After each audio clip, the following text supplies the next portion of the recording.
Hi, my name is Howie, your trusted real estate agent from Live Realty, and welcome to another Howie TV house tour.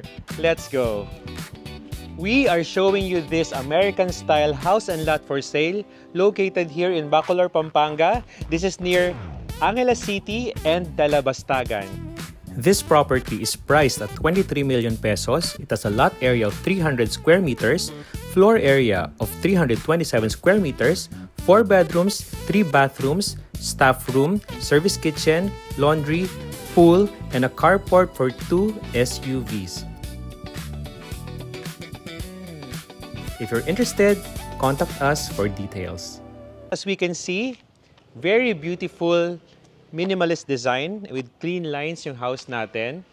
Well, landscaped yung ating front ng house. We have an elevated 2-car carport right here. And of course, your pedestrian gate. Let's go in. So, ang maganda sa house na to, from the street level, elevated siya. So, you have few steps going to your front door. To my left, nandito yung inyong garden. Very nice, no? And to my right, nandito naman yung ating 2-car carport. Na nakakatuwa because mataas din siya, so big cars can fit. Of course, you have your water faucet right here and outlets if you need it, no? And guys, i-mention ko lang, this is very near the clubhouse.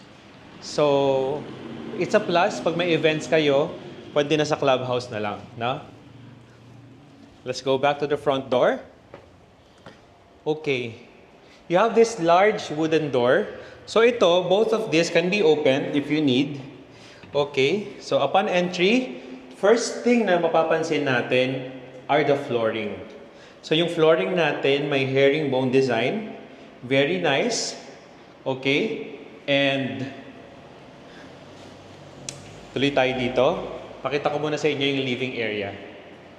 Okay. Guys, imagine ang ganda ng high ceiling natin. Big windows all around. Natural light are coming in. And I especially like these moldings sa wall natin na, like I said kanina, American style na may pagka-European din yung dating niya. So we have this arch right here. So your living will go right here, living area, and your dining table will go below this very nice light fixture right here. Okay? Air conditioning are installed.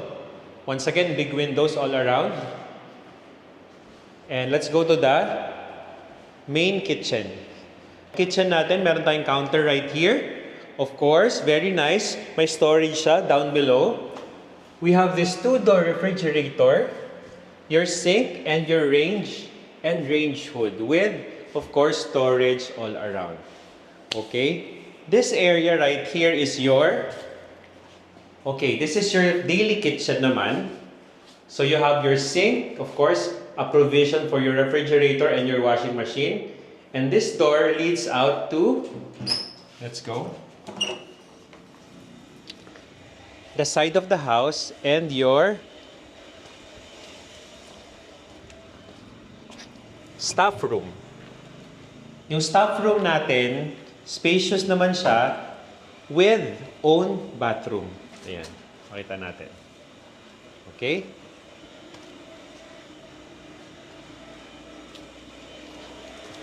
Since we are out here, siyempre, hindi pwedeng hindi ko maipakita sa inyo itong napakagandang minimalist design na pool area natin.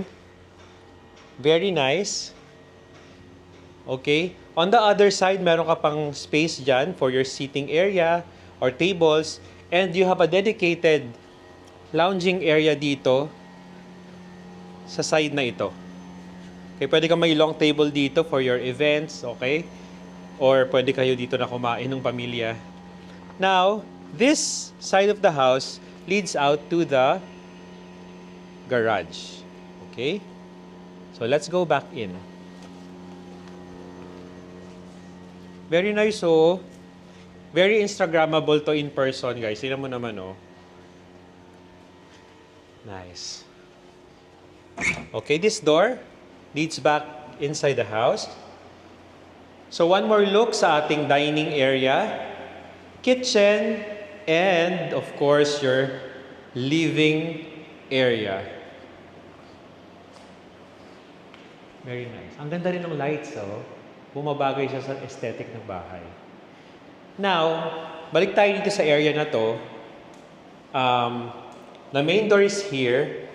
You have a bedroom dito sa baba. Spacious bedroom.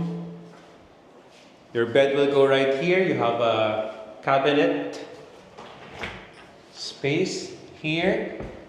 And meron ka ring Jack and Jill dito na door leading to your toilet and bath. So sink, toilet, and shower. So let's head back out. So ito yung toilet and bath. Then dito meron kang storage room, and dito rin yung breaker natin. Okay? This is the under the floor storage. Ang ganda talaga nung design ng floor natin. Oh. Going up, we have our wooden stairs, wooden handrails with metal detailing, big window for natural light, a very nice chandelier.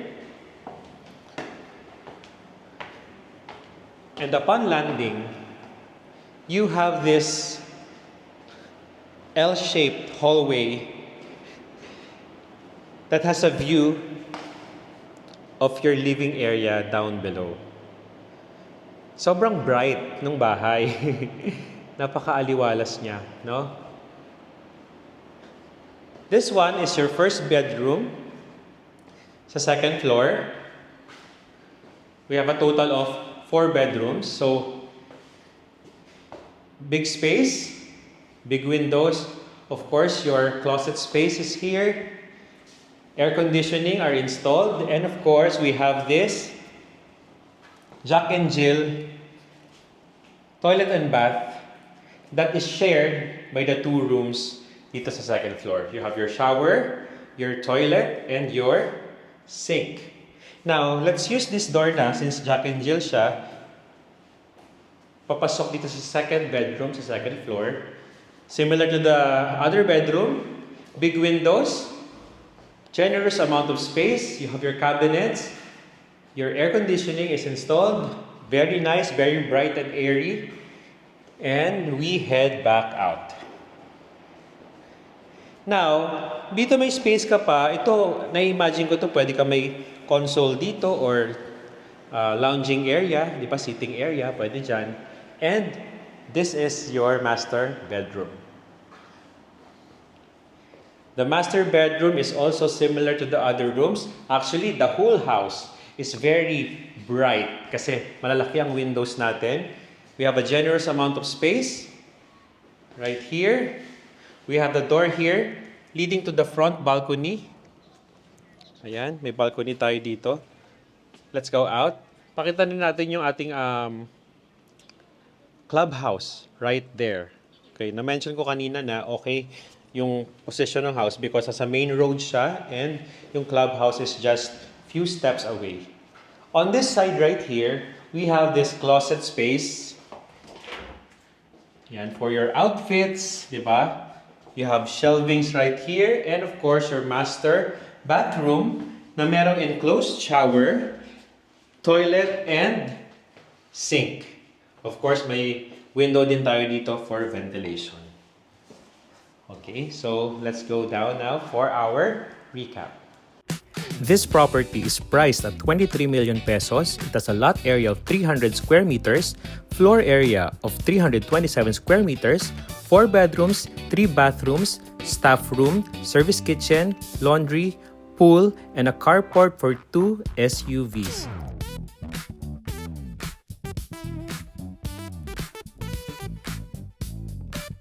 Thank you so much for watching. Don't forget to subscribe and like this video. If you're interested to view this house, you may contact me at 0956-590-6988. Once again, thank you so much. Until next time, bye!